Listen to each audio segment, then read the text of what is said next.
अस्सलाम वालेकुम students, this is Ali Murad and you are watching my YouTube channel. उम्मीद है आप सब खैरियत से होंगे। आज की इस वीडियो में मैं आपको केमिस्ट्री प्रैक्टिकल एग्ज़ाम के हवाले से कुछ इन्फॉर्मेशन दूंगा। आज की इस वीडियो में मैं आपको बताऊंगा कि पेपर पैटर्न किस तरह से होता है केमिस्ट्री प्रैक्टिकल एग्ज़ाम का, कौन कौन से क्वेश्चन आते हैं, कितने कितने मार्क्स के क्वेश्चन आते हैं, और मैं आपको इम्पोर्टेंट गेस भी बताऊँगा जो केमिस्ट्री प्रैक्टिकल एग्ज़ाम में आपको काफ़ी हेल्प करेंगे। मॉडल पेपर को भी डिस्कस करेंगे आज हम।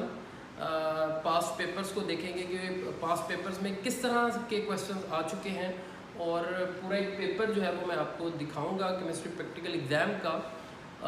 और जिनका अभी एग्ज़ाम होना है केमिस्ट्री प्रैक्टिकल का 22 से स्टार्ट है, 22 तारीख से, 22 जून से। तो स्टार्ट करते हैं सबसे पहले पेपर पैटर्न से। तो कितने क्वेश्चंस आते हैं, कितने मार्क्स होते हैं और किस तरह के क्वेश्चंस होते हैं केमिस्ट्री प्रैक्टिकल एग्ज़ाम में। तो एक बात याद रखिएगा कि यहाँ पर जो मैं आपको टिप्स बताने वाला हूँ, जो इन्फॉर्मेशन देने वाला हूँ, वो आपके लिए बहुत हेल्पफुल होंगी। तो सबसे पहले पेपर पैटर्न को देखते हैं। सबसे पहला क्वेश्चन आता है हमारे पास साल्ट एनालिसिस का। एक क्वेश्चन होता है टाइट्रेशन का, जिसको हम वॉल्यूमेट्रिक एनालिसिस भी कहते हैं। इस टाइट्रेशन को आप फर्स्ट ईयर में आप टाइट्रेशन कर चुके हैं, आपको पता होगा कि टाइट्रेशन में क्या होता है कि ये एक ऐसी एनालिटिकल टेक्निक है जिसमें हम किसी भी सॉल्यूशन की कंसंट्रेशन मोलैरिटी फाइंड करते हैं किसी ऐसे सॉल्यूशन के ज़रिए जिसकी कंसंट्रेशन या मोलैरिटी गिवन हो। तो टाइट्रेशन जो है वो ये 10 नंबर का एक क्वेश्चन आता है। इसके अलावा जो हमारे पास दूसरा क्वेश्चन है वो है साल्ट एनालिसिस का। साल्ट एनालिसिस क्या है? ये एक क्वालिटेटिव एनालिसिस है जिसमें आपको साल्ट में मौजूद एसिडिक रेडिकल और बेसिक रेडिकल को आइडेंटिफाई करना होता है, और ये क्वेश्चन किस तरह से आता है ये भी मैं आपको बताऊंगा।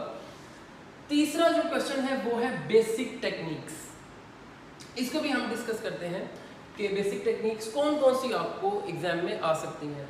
तो 5 नंबर की बेसिक टेक्निक, 10 और 10 20, 20 और 5 25 नंबर ये हो गए। 2 नंबर की प्रैक्टिकल कॉपी है आपकी, और 3 नंबर का वाइवा है।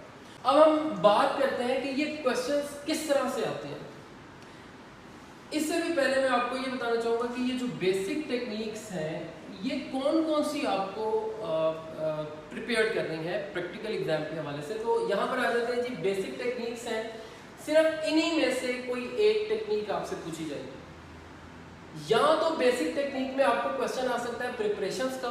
प्रिपरेशन जो सबसे ज़्यादा इंपॉर्टेंट है वो 4 है। एक है आइडोफॉर्म, दूसरी है ग्लूकोसाजोन, तीसरी है कोपरमाइन कॉम्प्लेक्स, और फोर्थ है एस्प्रीन।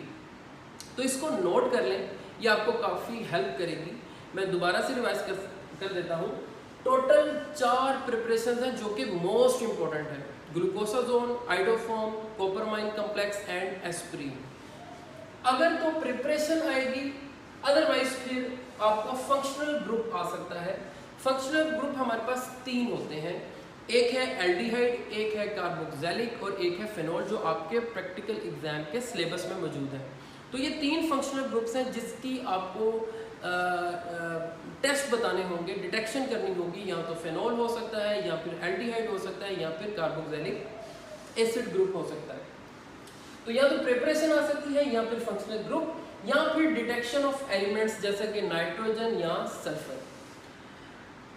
अच्छा, अगर ये 3 क्वेश्चंस नहीं आते या ये 3 टेक्निक्स नहीं आती तो फिर आपको क्रोमेटोग्राफी आ सकती है। क्रोमेटोग्राफी जिसमें आपने मिक्सचर को मोबाइल फेज और स्टेशनरी फेज में क्या करना होता है, सेपरेट करना होता है। मिक्सचर में मौजूद कंपोनेंट्स को स्टेशनरी फेज और मोबाइल फेज में सेपरेट करना होता है।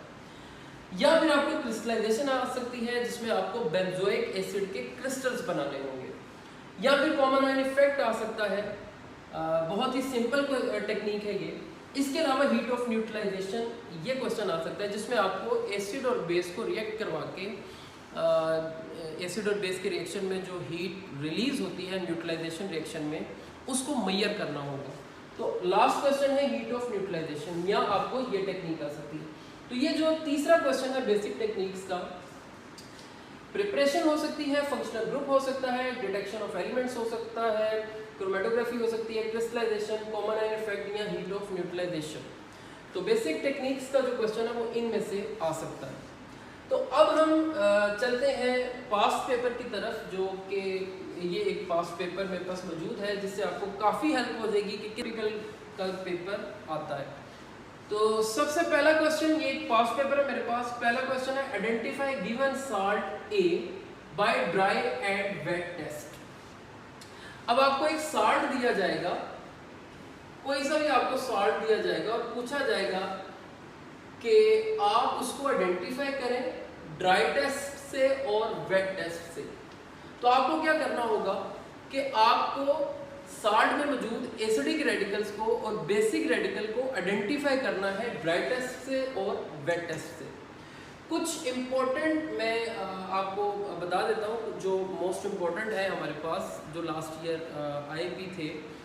उनमें एक एल्यूमिनियम का साल्ट था, एक जिंक का साल्ट था, एक सिल्वर का साल्ट था और एक आर्सेनिक का साल्ट था। इसके अलावा कॉपर का साल्ट भी इम्पोर्टेंट है, तो इन पर आप ज़्यादा तवज्जो दीजिएगा। ये है पहला क्वेश्चन साल्ट एनालिसिस का, जो कि 10 नंबर का आता है, जिसमें आपको कोई साल्ट दिया जाएगा और उसको आपने ड्राई टेस्ट और वेट टेस्ट से आइडेंटिफाई करना है इसमें कौन सा एसिडिक रेडिकल है और कौन सा बेसिक रेडिकल है।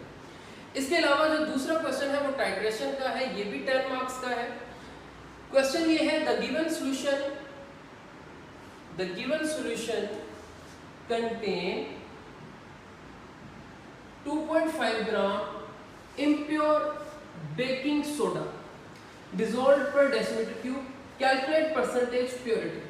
क्वेश्चन ये है कि आपके पास एक सॉल्यूशन है जिसमें 2.5 ग्राम इम्प्योर बेकिंग सोडा है। आपने ये बताना है कि इस 2.5 ग्राम इम्प्योर बेकिंग सोडा में कितने परसेंट प्योर बेकिंग सोडा मौजूद है। तो ये वॉल्यूमेट्रिक एनालिसिस है, टाइट्रेशन का क्वेश्चन है जो कि 10 मार्क्स का है। इसके अलावा जो थर्ड क्वेश्चन है, जो बेसिक टेक्निक है वो आपसे पूछी गई है कि prepare the sample of iodoform. आपको आइडोफॉर्म बनाना है। ये क्वेश्चन आया है प्रिपरेशन से। जो 4 मोस्ट इंपॉर्टेंट प्रिपरेशन मैंने आपको बताई हैं, इन्हीं में से कोई एक आ सकती है प्रिपरेशन आपको। कोपरामाइन कॉम्प्लेक्स, ग्लूकोसाजोन, आइडोफॉर्म एंड एस्पिरिन।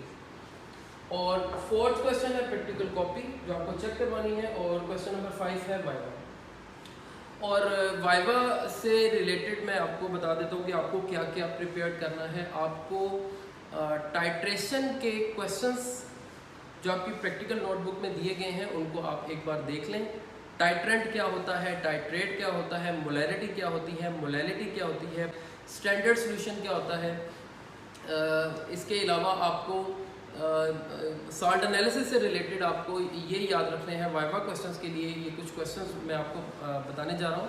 आपको ये पता होना चाहिए कि एसिडिक रेडिकल्स के कितने ग्रुप्स हैं। डाइल्यूट ग्रुप है, कंसनट्रेटेड H2SO4 ग्रुप है, स्पेशल ग्रुप है। इसी तरह बेसिक रेडिकल्स के कितने ग्रुप्स हैं, 6 ग्रुप हैं।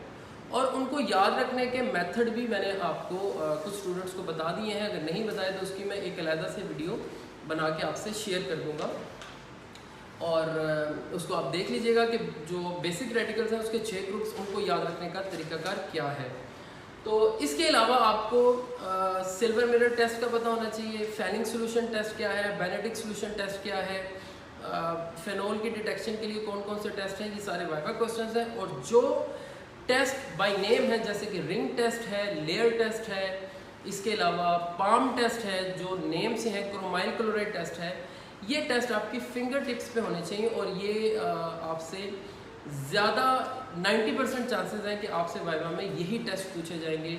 What is ring test, what is layer test, what is palm test, ठीक है। और आपसे ये तो लाजमी पूछा जाएगा कि डाइल्यूट एसिडिक रेडिकल में कौन कौन से एसिडिक रेडिकल्स हैं, कंसनट्रेटेड में कौन कौन से, स्पेशल में कौन कौन से एसिडिक रेडिकल्स हैं, बेसिक रेडिकल में फर्स्ट ग्रुप में कौन कौन से बेसिक रेडिकल्स हैं, सेकंड में कौन कौन से हैं। तो ये चीज़ें हैं जो आपसे वाइवा में पूछी जाएंगी। उम्मीद है कि आपको इस वीडियो से काफ़ी हेल्प मिली होगी। अपना ख्याल रखिएगा। अल्लाह ताला आपको बहुत कामयाब करे इस केमिस्ट्री प्रैक्टिकल एग्ज़ाम में। Thank you so much. Allah हाफिज़।